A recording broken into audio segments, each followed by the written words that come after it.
Time था 1983 का और जगह थी यूपी का रायपुर। जब साकिरे खलीली नाम की एक महिला रायपुर के नवाब के यहाँ पर एक फंक्शन में गई हुई थी। साकिरे खुद मैसूर के एक काफी ज्यादा बड़े राजघराने से संबंध रखती थी और इन दोनों के दोनों राजघरानों के बीच काफी ज्यादा अच्छे से बना करती थी और यही कारण था कि इस टाइम साकिरे रायपुर के नवाब के यहाँ पर इस फंक्शन को अटेंड करने के लिए आई हुई थी और यहीं पर पहली बार साकिरे की मुलाकात मुरली मनोहर मिश्र से होती है। वो अगले लगभग 2-3 दिनों तक उसके साथ रहती है और इसी टाइम साकिरे को ये बात पता चलती है कि जो ये मुरली है यही रायपुर के इस टाइम नवाब की प्रॉपर्टी को संभाले हुए है और इसके साथ साथ इनके जितने भी टैक्सेस हुए, इनका पैसा जहां पर भी इन्वेस्ट होता है, इन सभी चीजों को यही संभाला करता था। तो इस टाइम साकिरे अपनी प्रॉपर्टी को लेकर थोड़ी उलझी हुई थी और उसने वो सारी की सारी अपनी उलझने मुरली के सामने रख दी। मुरली लगभग अगले 2-3 दिनों तक इन सभी चीजों के बारे में अच्छे से समझता है और उसके बाद उसने साकिरे को इन सारी ही चीजों का जो अच्छे से प्लान वो बना सकता था वो सारा का सारा वो बना कर दे देता है और इससे साकिरे काफी ज्यादा इंप्रेस हो जाती है। वो मुरली के बारे में और ज्यादा कुछ जानने की कोशिश करती है, जैसे कि वो लगभग नवाब के यहाँ पर 3 से 4 दिनों तक रुकी थी। तो इसी टाइम साकिरे को इस बारे में भी पता चलता है कि मुरली का दूसरा नाम श्रद्धानंद है, क्योंकि इस टाइम ये सिर्फ और सिर्फ यहाँ पर प्रॉपर्टी की देखभाल नहीं करता, जबकि इसके अलावा इसे ब्लैक मैजिक भी आता है। तरह तरह के ये तंत्र मंत्र करता रहता है और इसी टाइम साकिरे के दिमाग में काफी सारे सवाल चलने लगते हैं। और इस टाइम साकिरे खलीली की शादी उसी के कजन अकबर खलीली के साथ हुई थी। उसके इस टाइम 3 बच्चे भी थे, लेकिन वो इस चीज को लेकर बहुत ज्यादा परेशान रहा करते थे कि उसकी तो तीनों की तीनों बेटियां हैं, उसे एक भी लड़का नहीं है, आगे चलकर इनके वंश का क्या रहेगा। इसी तरीके से वो परेशान रहा करते थे और सबसे बड़ी बात वो इस चीज को लेकर परेशान रहा करते थे कि उसके जो पति थे वो इस टाइम विदेश में रहा करते थे, क्योंकि वो विदेश में हाई कमिश्नर थे और फॉरेन सर्विसेज में इस टाइम वो अपनी सेवाएं दे रहे थे। और साकिरे खलीली को भी इस चीज को लेकर बहुत ज्यादा परेशानी रहा करती थी कि जो उसका पति है वो ज्यादातर टाइम उसके साथ नहीं रहता, जबकि वो तो विदेश में रहकर अपनी जॉब करता रहता है। और यही कारण है कि ये लोग अच्छे से अपनी फैमिली प्लानिंग भी नहीं कर पा रहे। उसे एक लड़के की जरूरत है, लेकिन जब उसका पति वापस घर पर ही नहीं आता तो वो दोनों बैठकर किस तरीके से फैमिली प्लानिंग कर सकते हैं। और इन्हीं सारी चीजों से परेशान होकर उसे जैसे ही ये बात पता चलती है कि श्रद्धानंद एक ब्लैक मैजिशियन है, ये कुछ भी कर सकता है, तो उसने अपनी इस प्रॉब्लम को भी श्रद्धानंद के सामने रख दिया। श्रद्धानंद इस बात को सुनकर इस बात के लिए तैयार हो जाता है कि आपको जो ये लड़का नहीं हो रहा है, लगातार लड़कियां हो रही हैं, मैं इसका सॉल्यूशन आपको दे सकता हूँ। हाँ, हमें कुछ ना कुछ तंत्र मंत्र करना होगा और उसके बाद आपको एक लड़का भी हो जाएगा। इस टाइम साकिरे खलीली पूरे तरीके से उस पर लट्टू हो चुकी थी कि ये बंदा मेरी पूरी की पूरी जिंदगी बदल सकता है। इसके पति को तो इस बात की बिल्कुल भी चिंता नहीं है कि इनका आगे चलकर वंश कैसे चलेगा और आगे चलकर इनका क्या होने वाला है। और इसी बात को लेकर साकिरे खलीली बार बार श्रद्धानंद से मिलने लगती है। श्रद्धानंद को इस टाइम पता चल चुका था कि साकिरे खलीली काफी ज्यादा एक शाही राजघराने से संबंध रखती है और इनके पास लगभग इस टाइम 600 करोड़ से कहीं ज्यादा की संपत्ति है। और दूसरी तरफ उसके दिमाग में ये बात चल रही थी कि अगर वो किसी भी तरीके से अगर इस महिला को अपने वश में कर लेता है तो वो बाद में इसके साथ शादी कर लेगा और इसके पास जितनी भी संपत्ति है उनमें से काफी ज्यादा संपत्ति इसे भी तो मिलने वाली है। ये इसके पैसे पर पूरे तरीके से ऐश लूट सकता है। और इन्हीं सारी बातों को अपने दिमाग में रखते हुए वो साकिरे खलीली को अपने वश में करने लगता है। वो तरह तरह से उसका अब ख्याल रखने लगा था। दूसरी तरफ साकिरे खलीली का पति तो विदेश में रहा करता था, उसका कोई भी ध्यान नहीं रखा करता था, लेकिन जब से श्रद्धानंद उसकी जिंदगी में आया था तो वो उसका काफी ज्यादा ख्याल रखने लगता है। और यही कारण था कि बस 2 साल के अंदर अंदर जब वो श्रद्धानंद से मिली थी 1985 में, तो साकिरे खलीली ने अपने पति अकबर को ये बात बोलकर तलाक दे दिया। अगर वो लोग एक साथ नहीं रह सकते तो बेवजह ही उन्हें इस शादी के बंधन में बंद कर रहने की क्या जरूरत है। और ये बात बोलकर वो अपने पति को तलाक दे देती है। इस टाइम इसके चारों की चारों बेटियां इस बात से मना कर रही थी कि वो ऐसा ना करें, वो अपने पिता के साथ अपनी माँ के साथ दोनों के साथ ही रहना चाहते हैं। लेकिन साकिरे खलीली इस टाइम श्रद्धानंद के प्यार में पूरे तरीके से लट्टू हो चुकी थी। उसे कुछ भी समझ नहीं आ रहा था, क्योंकि श्रद्धानंद उसका ख्याल ही इतना ज्यादा रखा करता था। 1985 में जैसे ही साकिरे खलीली ने अपने पति को डिवोर्स दिया तो उसकी 3 बेटियां ऐसी मौजूद थी जिन्होंने कि इस बात से साफ इनकार कर दिया कि वो अपने पिता के बिना नहीं रह सकती और वो लोग उसी के पास जाकर रहने लगती हैं। लेकिन उसकी चौथी बेटी सभा खलीली ये बात बोलती है कि वो अपनी माँ के बिना नहीं रह सकती और वो अपनी माँ के साथ ही रहने लगती है। 1986 आते आते साकिर खलीली श्रद्धानंद से शादी भी कर लेती है और उसके बाद वो लोग अपने बेंगलोर वाले एक काफी बड़ा जो उनका आलीशान बंगला था उसमें वो लोग शिफ्ट हो जाते हैं। लेकिन सभा खलीली अब लगातार बड़ी होती जा रही थी और उसे अपनी जिंदगी में कुछ करना भी था, जिसके चलते सभा खलीली अभी तक तो अपनी माँ के साथ रहा करती थी, श्रद्धानंद के साथ रहा करती थी, लेकिन उसके बाद उसने ये बात कही कि वो एक मॉडल बनना चाहती है और मॉडल बनने के लिए उसे मुंबई जाना होगा। तो वो 1990 के आसपास मुंबई शिफ्ट हो जाती है। लेकिन मुंबई आने के बाद भी वो लगातार बार बार अपनी माँ के साथ फोन पर बातें करती रहा करती थी और उसके बाद एक टाइम ऐसा भी आया जब सभा ने अपनी माँ के साथ आराम से बातें की और उसके कुछ एक दिनों बाद तक वो अपनी माँ के साथ फोन पर बातें नहीं कर पाती है। इस चीज को लेकर वो थोड़ी परेशान भी होने लगती है। जब भी वो फोन किया करती थी तो उसके स्टेप फादर श्रद्धानंद फोन उठाते और वो यही बात बोल देते कि उसकी माँ तो इस टाइम मार्केट गई हुई है, वो इस टाइम कुछ और काम कर रही है। और लगातार जैसे जैसे टाइम बीत रहा था तो सिर्फ और सिर्फ श्रद्धानंद फोन उठा रहा था। इस चीज को लेकर सभा काफी ज्यादा परेशान हो जाती है कि उसने पिछले काफी दिनों से अपनी माँ से बातें नहीं की है और जो ये बंदा है कुछ ना कुछ ऐसा बहाना इसे लगा देता है कि वो अपनी माँ से बातें नहीं कर पाती। एक दिन सभा ने श्रद्धानंद को ये बात साफ साफ बोल दी कि वो अपनी माँ से बात करने ही वाली है, भले ही वो शाम को वापस आए चाहे वो सुबह वापस आए, एक बार वो उससे बातें करवा दे। अगर वो ऐसा नहीं करता है तो इस टाइम उसे पक्का विश्वास हो चुका है कि जरूर उसकी माँ के साथ कुछ ना कुछ गलत हुआ है, तो वो जाकर पुलिस में कंप्लेंट कर देगी।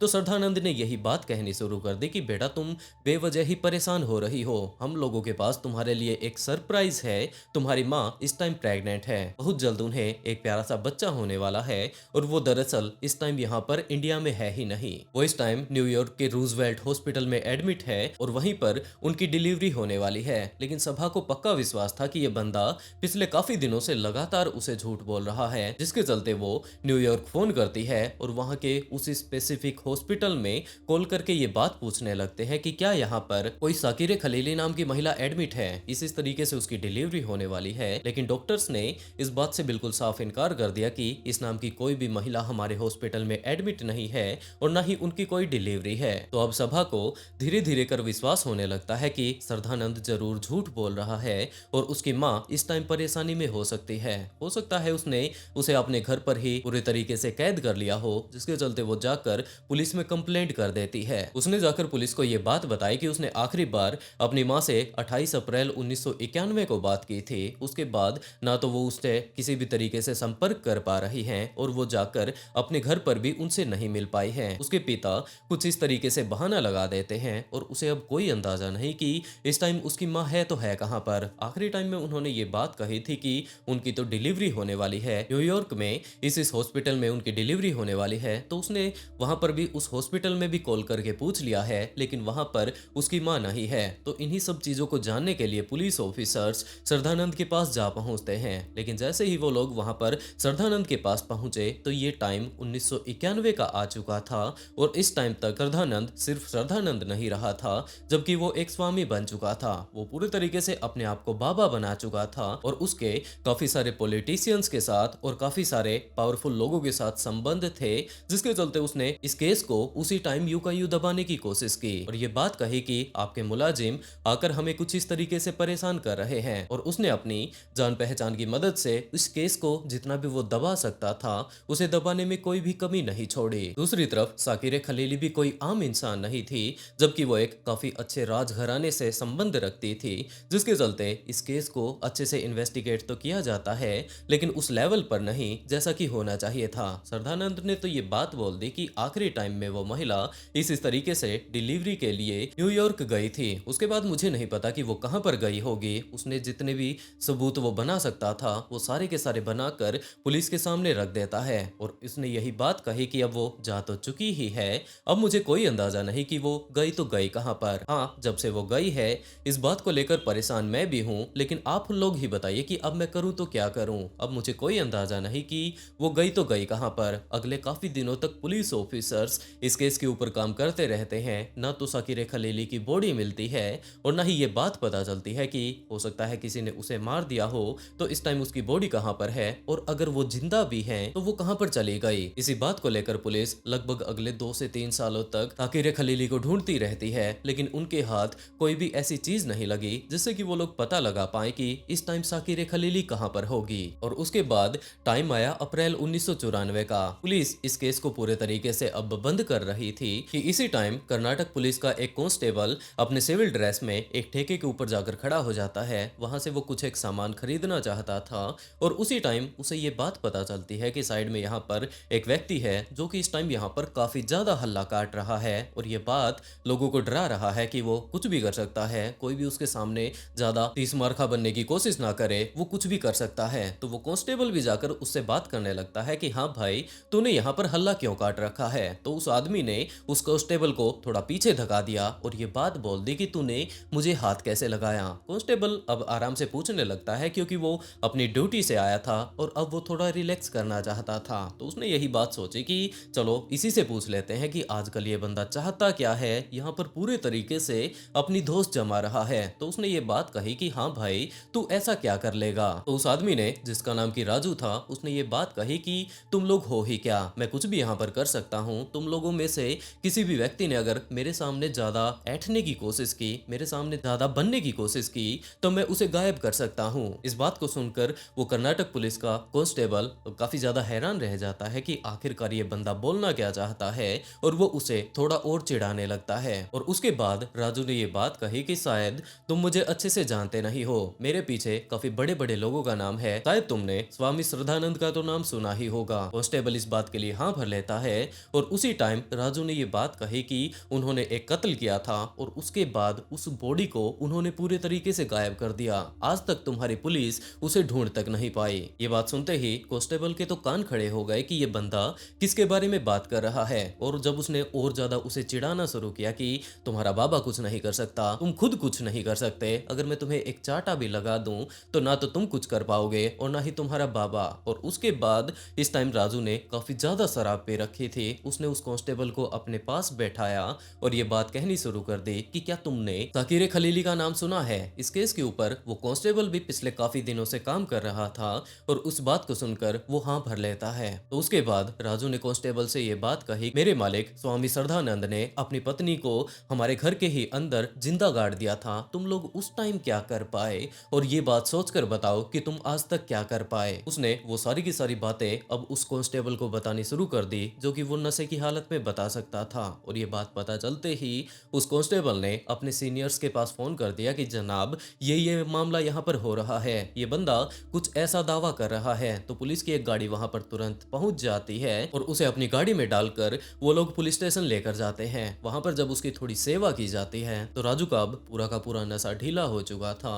और उसके बाद जब पुलिस ने पूछताछ करनी शुरू की कि भाई बता तेरे सेठ ने क्या कुछ किया था, उसके बाद राजू ने ये बात बतानी शुरू की कि हमारे सेठ ने उनकी पत्नी साकिर खलीली को एक नशे की चाय पिला दी और उसके बाद वो पूरे तरीके से बेहोश हो चुकी थी। और उसके बाद उन्होंने उसके लिए एक ताबूत खरीद रखा था, उस ताबूत में डालकर उन्होंने उसे अपने घर के अंदर ही दफन कर दिया। आज तक किसी को कोई भी अंदाजा नहीं था। और जैसे ही ये बात पुलिस को पता चलती है तो पुलिस 30 अप्रैल 1994 को सीधा का सीधा स्वामी श्रद्धानंद के घर पर जा पहुंचती है और वहां पर जाकर उसी से पूछताछ करनी शुरू कर देती है। स्वामी श्रद्धानंद इस बात को लेकर काफी ज्यादा कॉन्फिडेंस में था कि उसे तो कोई पकड़ ही नहीं सकता। लेकिन जैसे ही पुलिस ने आकर ये सारी की सारी बातें उसे डिटेल से बताई कि तुम्हारे नौकर राजू ने हमें इस टाइम तक सारा कुछ बता दिया है, तो स्वामी श्रद्धानंद अंदर तक घबरा जाता है। उसने अपने पॉलिटिशियन के जितने भी उसके संपर्क थे उन सभी को यूज करना शुरू किया, लेकिन कुछ भी उसके काम नहीं आया और पुलिस ने उसे ज्यादा मौका भी नहीं दिया। पुलिस उसे पकड़कर अपने साथ पुलिस स्टेशन लेकर आती है। उससे भी जब डिटेल से पूछताछ करने लगती है तो स्वामी श्रद्धानंद ने एक काफी ज्यादा खौफनाक कहानी पुलिस वालों को बतानी शुरू की। उसने ये बात बताई कि ये पहली बार साकिर खलीली से 1983 में मिला था और उसी टाइम उसे ये बात पता चल गई कि ये महिला काफी ज्यादा अमीर है। ये सोच तो रहा था कि पता नहीं ये किस तरीके से इसके ऊपर कब्जा पा सकता है, पूरे तरीके से इसे अपने कंट्रोल में ले सकता है ताकि बाद में इसे पागल बनाकर इसकी पूरी की पूरी संपत्ति को ये हड़प पाए। और इसी टाइम साकिर खलीली ने जाकर खुद श्रद्धानंद को ये बात बताई कि वो इस चीज को लेकर बहुत ज्यादा परेशान है कि उसे लड़का नहीं हो रहा है और श्रद्धानंद को उसका वीक पॉइंट मिल चुका था। उसके बाद उसने उसके पति के खिलाफ ही उसे भड़काना शुरू कर दिया कि वो तो तुम्हारा ख्याल ही नहीं रखता है, ज्यादातर टाइम वो तुमसे दूर ही रहता है और हो सकता है वहां पर उसने अब दोबारा से शादी कर ली होगी और यही कारण है कि वो तुम्हारे पास तो बड़ी ही मुश्किल से टाइम निकाल कर आ पाता है। और यही कारण था कि बाद में साकिरे खलीली अपने पति के साथ इसी बात को लेकर लड़ाई करने लग जाती है कि अगर ये लोग अब एक साथ रह ही नहीं सकते तो इस शादी वाले बंधन में एक साथ जुड़कर रहने का क्या फायदा है। और उसके बाद साकिरे खलीली ने अपने पति को डिवोर्स दे दिया। वो पूरे तरीके से इस टाइम इसके चक्रव्यूह में फंस चुकी थी और उसके बाद वो नित्यानंद को अपने जो उनकी खानदानी हवेली थी उसमें ले जाकर रहने लगती है। और उसके बाद तो उसे यही बात लग रही थी कि नित्यानंद इसे हर तरीके की खुशी दे सकता है, पूरे तरीके से ये इसी के साथ रहता है, पूरा टाइम इसे देता है, तो उसके बाद ये इससे शादी कर लेती है। लेकिन उस टाइम नित्यानंद काफी ज्यादा परेशान हो जाता है जब उसे ये बात पता चली कि ये तो अपनी सारी की सारी प्रॉपर्टी 600 करोड़ रुपए की, जितने भी इनके पास मकान हैं, दुकान है, जितनी भी और जमीनें हैं, कैश है, वो अपनी चारों ही बेटियों में बांट देना चाहती है। और अगर ये ऐसा कर देती है तो इन लोगों के हाथ क्या लगेगा।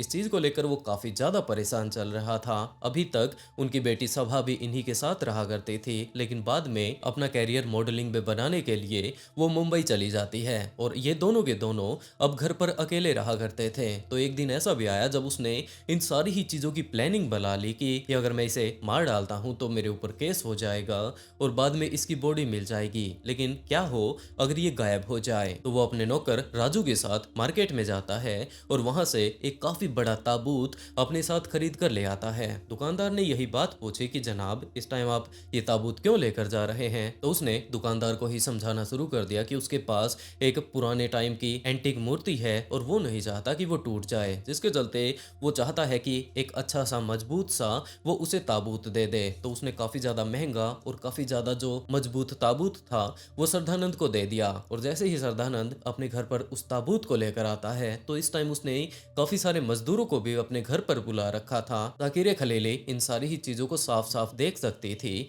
उसे कुछ भी समझ नहीं आ रहा था कि उसका पति ये सब क्या करवा रहा है। और जब उसने पूछा कि आखिरकार इतने सारे मजदूरों को उसने यहाँ पर क्यों बुला लिया, तो श्रद्धानंद ने ये बात कही कि हमारे यहाँ पर पानी काफी ज्यादा कम रहता है, तो मैं ये चाहता हूँ कि नीचे एक टंकी खुदवा लूं। और उन मजदूरों को ये बात बोलकर कि आराम से एक टंकी यहाँ पर बनाई जा सके, इतना बड़ा तुम लोग गड्ढा खोद दो। वो लोग उसके सामने ही खड्डा खोद देते हैं। साकिरे खलीली इस टाइम साइड में खड़ी होकर इन सारी ही चीजों को देख सकती थी। और जैसे ही शाम का टाइम होता है तो इनकी हवेली में जितने भी लोग काम किया करते थे श्रद्धानंद ने उन सभी को छुट्टी दे दी। ये बात उसने साकिरे खलीली से कही कि आज की रात वो उसके साथ अच्छे से बिताना चाहता है। साकिरे खलीली को तो कोई अंदाजा ही नहीं था कि जो बंदा उससे इतना ज्यादा प्यार करता है वो उसके साथ कुछ गलत भी करेगा, जिसके चलते सारे के सारे नौकरों को छुट्टी दे दी जाती है। और जैसे ही शाम का टाइम होता है तो श्रद्धानंद अपनी पत्नी के लिए एक चाय बनाकर लाता है। वो अपनी पत्नी के साथ बैठकर चाय पीने लगता है,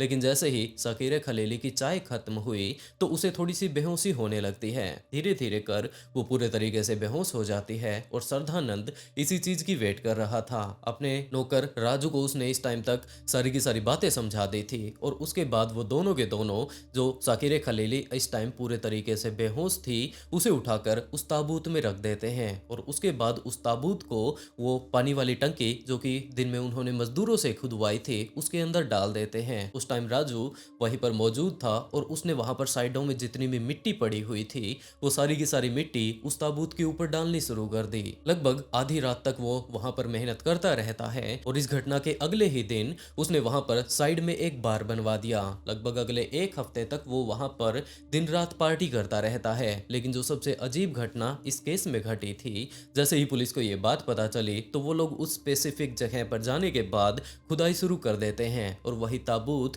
इस टाइम नीचे मौजूद था। वो लोग उस ताबूत को ऊपर निकाल लेते हैं, लेकिन जब उस ताबूत को खोला गया तो ये बात पता चली कि यहाँ पर ताबूत के अंदर की तरफ, वैसे तो ये ताबूत काफी ज्यादा मजबूत था लेकिन इसके ऊपर खरोचने के काफी सारे निशान मौजूद हैं, जिसका साफ साफ मतलब यही था कि आखिरी टाइम में साकिरे खलीली को सिर्फ और सिर्फ बेहोश करके इसके अंदर डाला गया था। लेकिन जैसे ही इसकी बेहोशी खुली होगी तो उसने अपने आप को बाहर निकालने के लिए इसे खोलने की कोशिश की होगी, लेकिन ये नहीं खुला। और आखिर में जब उसके पास पूरे तरीके से उस कॉफिन का पूरा ऑक्सीजन खत्म हो चुका था तो उसके बाद अपने आप को बचाने के लिए उसने इस कॉफिन के ऊपर जो ये अंदर की तरफ से दरवाजा बंद हो चुका था काफी सारी खोलने की कोशिश की होगी, लेकिन ये नहीं खुला। और उसी टाइम ये सारे के सारे खरोचने के निशान इस इसकी उंगलियों से, इसके नाखूनों से इसके ऊपर आए होंगे। ये चीज देखने में काफी ज्यादा दिल को दहला देने वाली थी कि सरदानंद ने किस तरीके से एक जिंदा महिला को इस तरीके से दफन कर दिया और लगभग अगले एक हफ्ते तक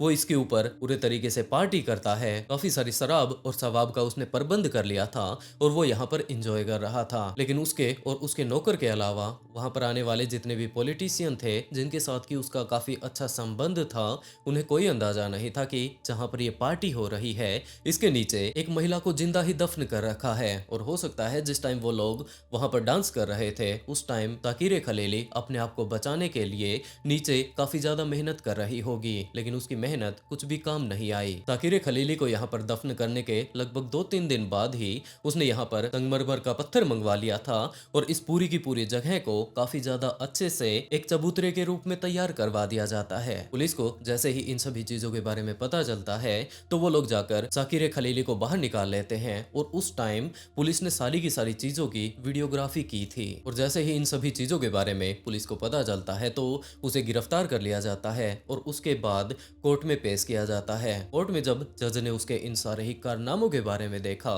तो उसे डेथ पेनल्टी दे दी कि ये कोई इंसान नहीं हो सकता, जबकि ये तो एक असल हैवान है और इस असल हैवान की जगह हर सोसाइटी में नहीं और ना ही जेल में, जबकि इसे तो फांसी की सजा मिलनी चाहिए और उसे डेथ पेनल्टी दे दी जाती है। उसने जाकर सुप्रीम कोर्ट में भी अर्जी डाली और वहां पर उसके पूरे के पूरे केस को जान लेने के बाद उसकी फांसी की सजा को उम्र कैद में बदल दिया जाता है। और इसके साथ साथ ये बात भी कही जाती है कि ये कभी पैरोल पर भी बाहर नहीं आ पाएगा। बाद में ये पूरी की पूरी कहानी जब दुनिया के सामने आती है तो बाद में इसके ऊपर एक फिल्म भी बनाई जाती है जिसका नाम था डांसिंग ऑन द ग्रेव, जिसे कि आप लोग प्राइम वीडियो पर जाकर देख सकते हैं। वैसे दोस्तों आज के लिए बस इतना ही। आज की स्टोरी आप लोगों को कैसी लगी कमेंट बॉक्स में जरूर बताइएगा। और इसी के साथ दोस्तों आज का शाउट आउट मुस्तिकम को and write a beautiful comment to add a shout out in next video. बहुत जल्द मिलते हैं एक और नए ट्विस्टेड केस के साथ।